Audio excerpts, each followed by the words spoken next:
Chapter 12. The king toppled onto Prince Ajori and the queen. A cry rose from the lists. Everyone clambered down and rushed toward the king. I didn't know what we hoped to do. I thought, the bad luck has arrived. This happened because Ivy didn't sing at her wedding. She squirmed out from under King Oscaro and Prince Ajori. Then the three of them were hidden by the crowd.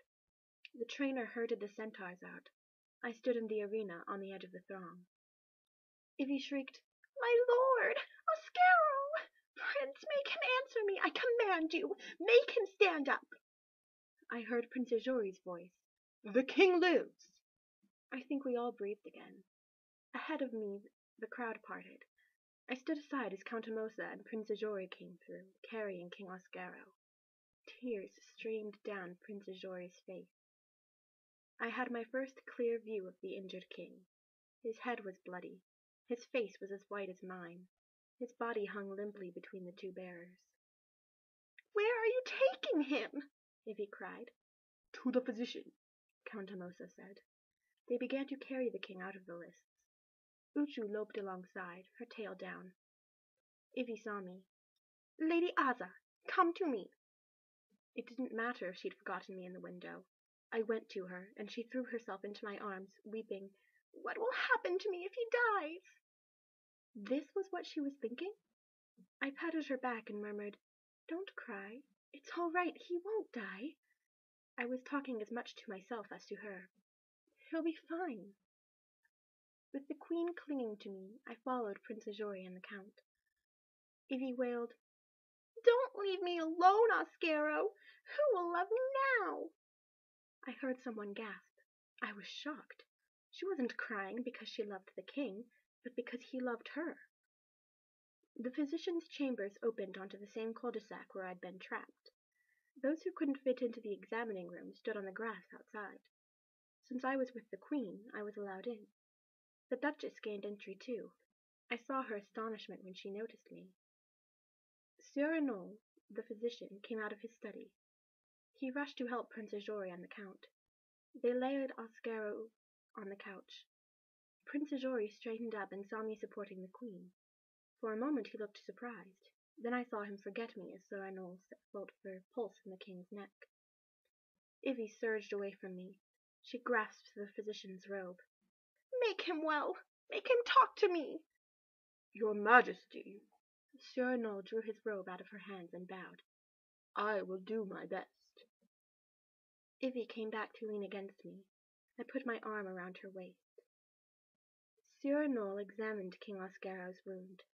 The bleeding had stopped, but the area was puffy. "First we must bring that swollen flesh down." He turned away. Ivy shrilled, "Where are you going?" "To my store. Will he live?" "His pulse is weak, but steady. He will not soon die." I found myself smiling and crying at once. The physician's words spread through the room and to those waiting outside.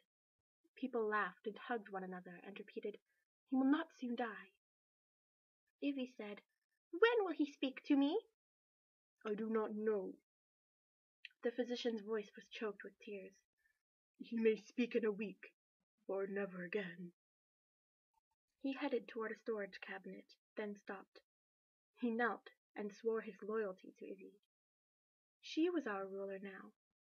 Everyone in the room and those outside knelt and swore their loyalty. I knelt too, and she swayed against my shoulder. How could she rule? She didn't know Eortha. How frightened and grief-stricken I'd be in her place. Sieur Arnaud spread an unguent across the king's wound. Ivy told me she wanted to go to her chambers. She leaned on me as we started for the door. Prince Ajori placed himself on her other side, and she took his arm. The Duchess looked put out. I bobbed a curtsy to her as we went by, and I whispered, "I'll come to you as soon as I may." I couldn't suppress a feeling of triumph. The queen wanted her lady-in-waiting. I hoped I could comfort her. The songbirds above us trilled as merrily as ever. Uchu stayed at my side through the corridors. We made slow progress. Ivy moved as haltingly as an invalid. She moaned, "Ajori, cancel tonight's sing. No one will want it now." "No, she mustn't cancel the sing." He said, "Your Majesty, we want it more than ever." She sank to her knees on the corridor tiles and looked up at us, her eyes enormous.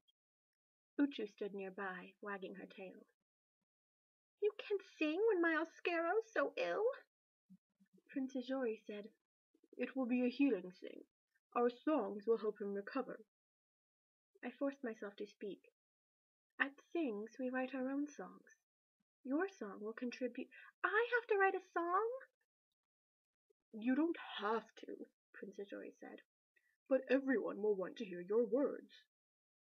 To encourage her to participate, I said, "My songs are simple and not very good." Princess Jory said, "Canceling the sing will make the king sicker." I nodded. It was what we believed. She wet her lips. "I must rest. I need my rest. And I must grieve. Now help me up. I'll decide about the sing while I rest." At the door to her chambers, she said, "Ijori, Prince, I will count on you in the coming days." She reached out and touched his cheek. He drew back. I doubted my eyes. It had been such an intimate gesture. "Aza, bring me a cup of Ostumo in an hour." She smiled bravely. "Your good Oyorthi and Ostumo will fortify me for what lies ahead." When I left the Queen, I hurried to the Duchess. In her room, I apologized for seeming to desert her, and I explained that the Queen was making me her lady-in-waiting. "How can she make you a lady-in-waiting when you're not a lady to begin with?" I blushed. "She is making me a lady as well, Your Grace." "Why not make you a countess and have done with it?" She strode to her wardrobe and selected a gown. She held it out to me. No, at me. It was a challenge. She wanted to see if I'd dress her now that I was on the threshold of nobility. I did, and I was as docile as could be. The Queen called out that I might enter. I opened her door and stopped on the threshold, dazzled. The floor of her chamber was spread with rugs, so many that they overlapped. The walls were hung with tapestries of hunting scenes, garden scenes, mountain landscapes. The brocade curtains were patterned with an autumnal forest. The ceiling was adorned with a pastoral fresco. The curtains were drawn. The room was dim, lit by oil lamps and golden sconces. Ivy sat in an easy chair at the fireplace, her feet on a tufted ottoman. A few yards away was another door, which, I later learned, led to the king's bedchamber. She stretched and rolled her shoulders, reminding me of Emily. "I would do anything to save my lord." She took the Ostumo. "You may have your healing sing, provided—" She drank. "Provided what?" "Provided that you will lose for me." "Gladly." I made the silver pitcher on her washstand sing in a metallic voice. "I will lose for you day and night."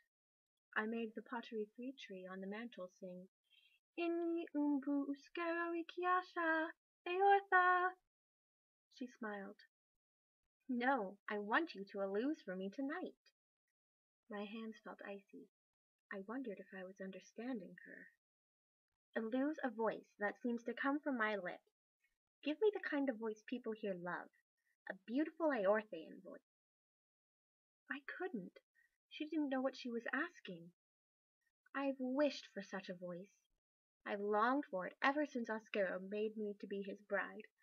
I've tried spells, but I can't. I'd be deceiving everyone."